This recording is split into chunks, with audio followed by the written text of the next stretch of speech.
Hola a todos, bienvenidos a un nuevo episodio del Ágora, el programa de entrevistas del canal Hablamos. Hoy nos acompaña Miguel Sebastián, profesor titular de la Facultad de Ciencias Económicas y Empresariales de la Universidad Complutense de Madrid y es ministro de Industria, Turismo y Comercio de España.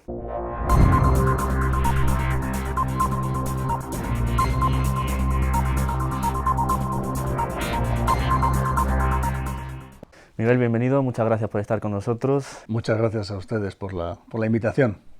Bueno, comencemos hablando de La falsa bonanza, el libro que va a salir a la venta el 6 de octubre.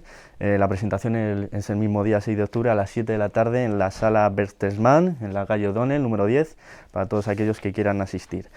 Bueno, ¿qué podrá encontrar el lector en esta obra, Miguel?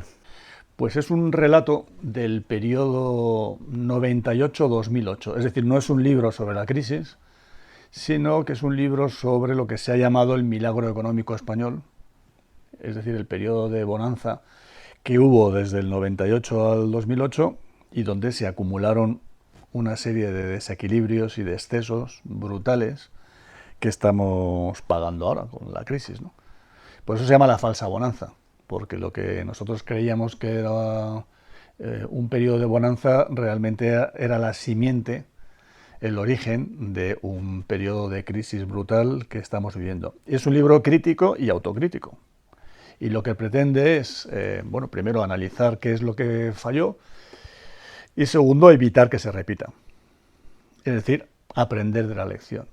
Porque la idea esta de que el PSOE es un desastre gestionando la economía y el PP tiene que venir a arreglarla, me parece que es una idea falsa. Porque el periodo de milagro económico español fue un periodo de graves desequilibrios, ¿no?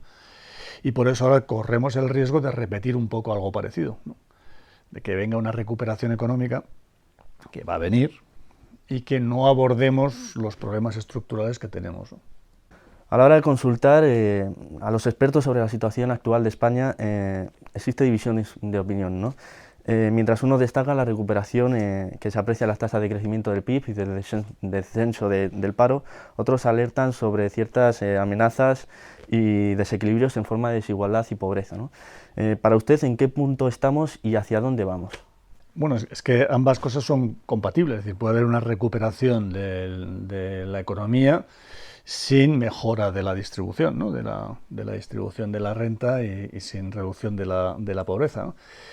Pero yo lo que quiero poner en cuestión es la primera fase, es la primera frase, la primera parte. Es decir, es verdad que hay una recuperación de las tasas de crecimiento, pero todavía no hemos recuperado los niveles de PIB real o de empleo, etcétera, previos a la crisis. Y por eso yo creo que la gente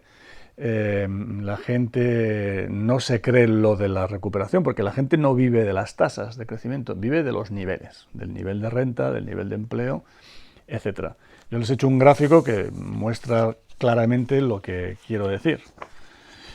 En el gráfico de abajo tienen las tasas de crecimiento desde el 2004 hasta ahora. Entonces verán que aquí, en efecto, hay una recuperación clarísima de las tasas de crecimiento y hemos vuelto casi en tasas de crecimiento pues prácticamente a los años buenos, ¿no? Esto es cuando lo hacemos en tasas de crecimiento, pero cuando lo hacemos en niveles, fíjense que todavía acabamos de recuperar el nivel que heredó Rajoy, que es más o menos este punto señalado.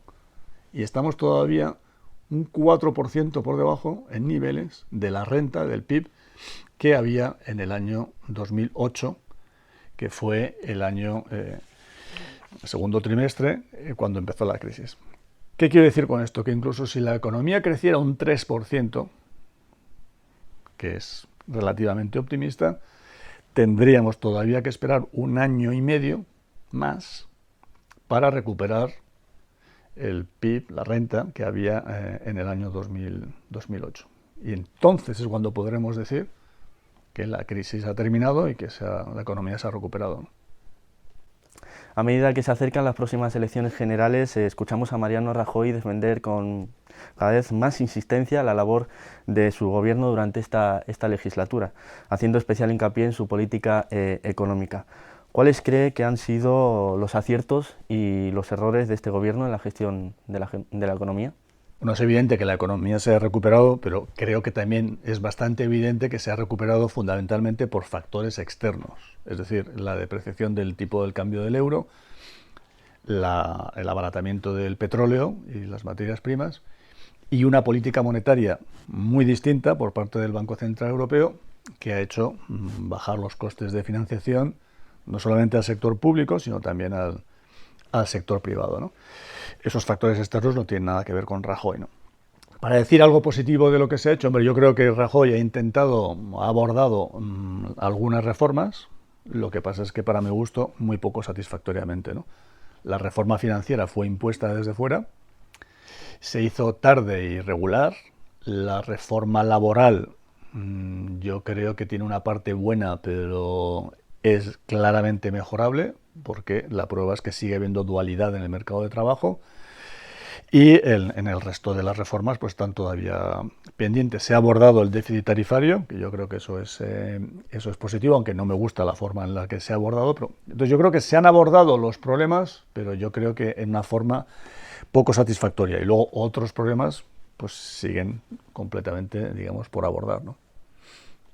Con el recrudecimiento de la crisis griega y lo que parece ser el estallido de una burbuja en China, la economía mundial se está viendo sacudida por ciertas turbulencias durante los últimos meses. Puede decirse que estamos a las puertas de una nueva crisis global. ¿Cómo podría afectar esta circunstancia a España? Hombre, yo creo que una crisis global como la del 2008-2009 no vamos a vivir. Sí que es verdad que puede haber una ralentización del crecimiento mundial, pero que tendrá efectos distintos según las regiones, ¿no?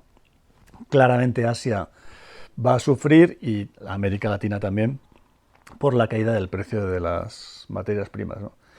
Hombre, esperamos que Estados Unidos siga creciendo, y de hecho incluso la Reserva Federal se planteará, yo creo, que subir los tipos de interés si la economía sigue yendo bien, y que Europa pues vaya recuperando el tono, aunque sea a un ritmo modesto, ¿no? Pero por lo menos que lo vaya recuperando. O sea que yo creo que es verdad que puede haber turbulencias en los mercados financieros y desde luego en América Latina y en Asia, pero yo espero que no sea una crisis global, ¿no? Bueno, tengo que hacer esta pregunta obligada. Se acercan las elecciones catalanas. ¿Cree que una Cataluña independiente sería favorable para los catalanes? Bueno, es que esto lo tienen que decidir ellos, pero yo creo que en cualquier caso vivimos en un mundo donde cada vez hay más integración. Tuvimos el caso de Europa, ¿no? Pues ahora hay integración no solamente monetaria, sino también la va a haber fiscal, bancaria, la tiene que haber energética, etcétera, etcétera, etcétera, ¿no? Entonces, claro, chirría un poco que en ese proceso de mayor integración alguien vaya en la dirección contraria, ¿no? Entonces, ¿por qué? ¿Qué es lo que podría ganar Cataluña con esto? Pues lo único que podría ganar es que con su contribución a la solidaridad de España se la ahorraría. Pero claro, no sabemos cuál es esa contribución, porque las llamadas balanzas fiscales que te tratan de medir eso, algunas te dicen que son 2.000 millones y otras te dicen que son 16.000 millones al año, ¿no? Tienes un rango enorme, ¿no? Es difícil medirlo, ¿no? Pero aún así, lo que sea, que no sabemos cuál es, porque el rango es muy amplio, esa sería la única ganancia tangible, ¿no? Y luego, ¿cuáles serían los costes? Bueno, pues tú tendrías los costes de que, vale, Cataluña no tendría que aportar a España, pero tendría que aportar a Europa, porque tiene una renta per cápita por encima de la media, ¿no? Entonces tendría que hacer contribución. Tendría que construir su propio Estado. Todo eso tiene costes, ¿no? Tener solamente la OTAN, pertenecer a la OTAN son 3.000 millones al año, ¿no? Tendrías que tener tu propio ejército, tu propio servicio externo, tu propio sistema judicial, tu propio Estado, en definitiva, ¿no? Y eso es costoso, ¿no? Pero todo eso estoy hablando de si todo fuera bien, pero es que además tendrías una transición a ese Estado independiente tremendamente complicada, porque una independencia unilateral iba a llevar a la confrontación, ¿no? Y ya ha dicho Europa pues que tendrían que irse de la Unión Europea, que se tendrían que ir del euro, que se tendrían que ir de la ONU, de la FIFA, del Comité Olímpico, o sea, se tendrían que ir de todas partes, ¿no? Entonces, claro, todos esos costes de transición que no sabemos cómo sería de larga, pues lo tienen que tener en cuenta, ¿no? Entonces, cuando haces el balance, desde luego a mí no me salen los números. Ahora, entiendo que aquí hay algo de, digamos, de sentimiento, componente emocional, pues que es muy difícil digamos, de explicar racionalmente o desde un punto de vista económico, porque desde luego económicamente a mí no me salen las cuentas. El Partido Popular baraja el 20 de diciembre como posible fecha para las elecciones generales. ¿Qué resultados espera, Miguel, que salgan de dichas elecciones? Yo creo que es probable que gane el Partido Popular. Ahora bien, que gane el Partido Popular no quiere decir que vaya a gobernar, porque suponiendo que el Partido Popular puede hacer gobierno o mayoría con Ciudadanos, que es muy difícil, yo creo que la suma del Partido Popular y Ciudadanos no va a ser mayor que la de PSOE y Podemos. Por tanto, va a ser muy difícil para cualquier partido formar una mayoría en el Parlamento y gobernar, porque incluso esos dos bloques, por decirlo así, por separado, va a ser muy difícil que logre la mayoría absoluta, porque habrá otros 40 o 50 diputados nacionalistas, ¿no? Por tanto, incluso parejas de dos, pares de partidos van a tener muy difícil lograr la mayoría. O sea que va a ser muy complicado formar gobierno, a no ser que se haga la gran coalición PP-PSOE, que yo le doy una probabilidad cero, porque eso sería el fin del PSOE. Muchos están contemplando la posibilidad de un pacto PSOE-Podemos, como ha ocurrido en algunas comunidades autónomas. ¿Cree que es posible un pacto entre estas dos formaciones? ¿Qué ideas podrían compartir ambos grupos? Es que si de entrada a alguien no le parece factible, pues tendrá que serlo, porque es la única opción que va a tener, creo yo, el PSOE para gobernar, porque va a ser muy difícil que pueda hacer mayoría con Ciudadanos y creo que sería suicida hacer un gobierno con el PP, ¿no? Por lo tanto, la única opción para el PSOE para gobernar es hacer un pacto con Podemos, pues como ha ocurrido en muchas comunidades autónomas y ayuntamientos, y bueno, pues yo creo que habrá que ver cuál ha sido el balance de estas alianzas en ayuntamientos y comunidades autónomas y ver de qué forma se puede trasladar eso al gobierno de la nación. Hombre, es un poco pronto para decir qué es lo que pueden tener en común, porque no conocemos el programa de Podemos y el del PSOE, ¿no? Sabemos que el de Podemos es muy cambiante. Unos días dicen unas cosas, otros días otras. Bueno, vamos a escuchar a ver cuáles son los programas, pero yo estoy seguro que puede haber margen de entendimiento en materia social, sin duda, margen de entendimiento en lo que llamamos el modelo productivo, es decir, apostar por una economía de más innovación, una economía de más inversión productiva y una economía que no apueste por el ladrillo, y en cambio quizás vaya a haber más dificultades en otras áreas, ¿no? Para finalizar, Miguel, ¿qué espera de 2016?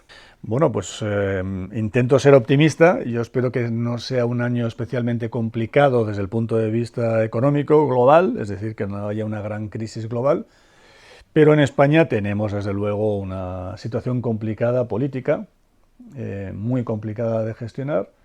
Tenemos el problema de Cataluña, que claramente no va a quedar resuelto el día 27, y que habrá que intentar reconducirlo, porque la confrontación es un desastre para todos, y tenemos que ajustar el déficit público, porque somos el país de Europa con más déficit público. Rajoy habla de que somos el que más crece, pero no habla de que somos el que tiene más déficit público. Y tenemos un compromiso para cumplirlo, y bueno, y luego tenemos el gran reto de que hay que bajar la tasa de paro y crear empleo de una forma sostenible y contribuir a la modernización del país. O sea que hay muchísimo por hacer, ¿no? Y el hecho de que la economía se recupere no es todo. Hay que, sin duda, seguir trabajando por las reformas, ¿no? Muchísimas gracias, Miguel, por concedernos esta entrevista. Muchas gracias a vosotros por la invitación. Bueno, gracias también a todos ustedes que nos siguen a través de la web. Les invitamos a que compartan este contenido con sus amigos y que dejen su opinión en las plataformas que les vamos a dejar a continuación en el vídeo como en la descripción. Muchísimas gracias a todos.